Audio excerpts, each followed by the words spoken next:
Hey everybody, CaptainSlayer here today with a couple of clips from Skyrim's new Hearthfire DLC. I hope you enjoy them.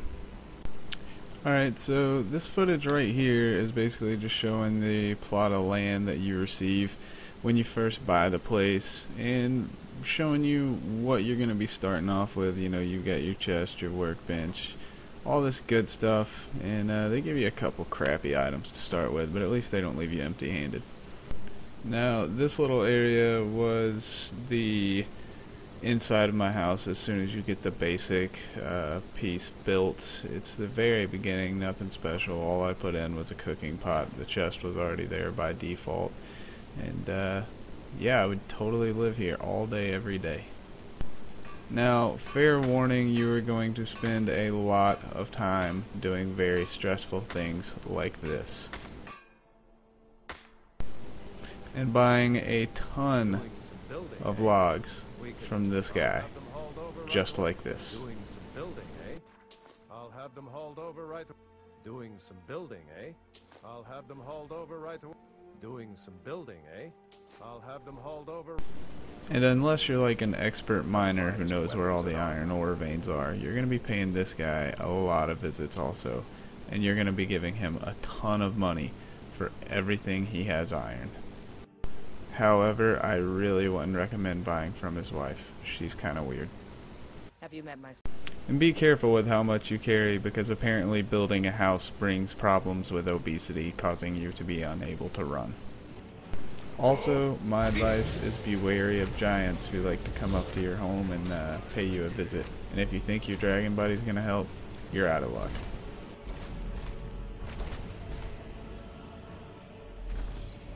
Who's there?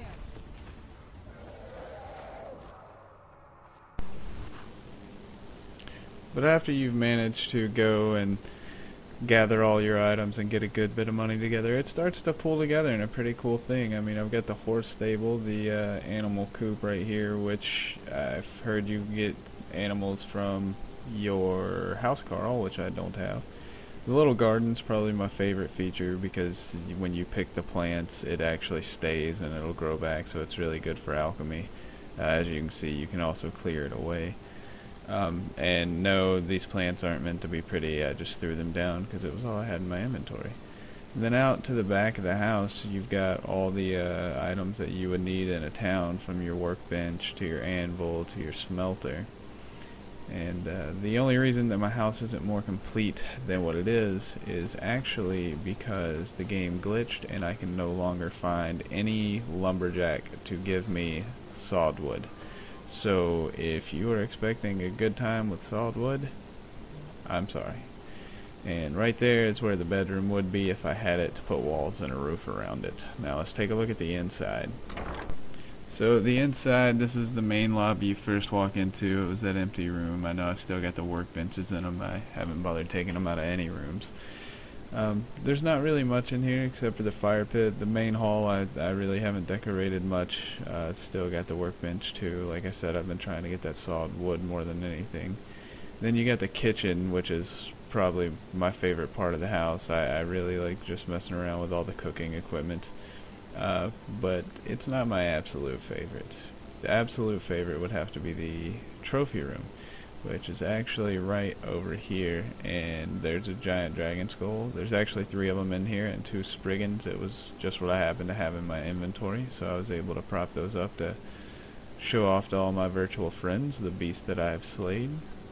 And like I said, you can get kids and your wife here, and I haven't been married or adopted kids yet, but I mean, I can't even get the bedrooms fixed, so they wouldn't be able to live here anyway.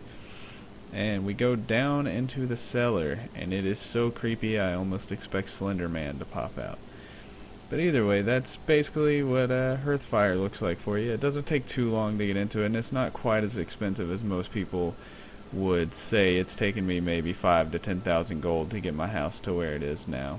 But overall, it's a very good DLC. I'm very happy with it. The price point was great, and I'm really hoping that as long as I can get my wood, I can finish it up. And thanks for watching, guys. I appreciate it.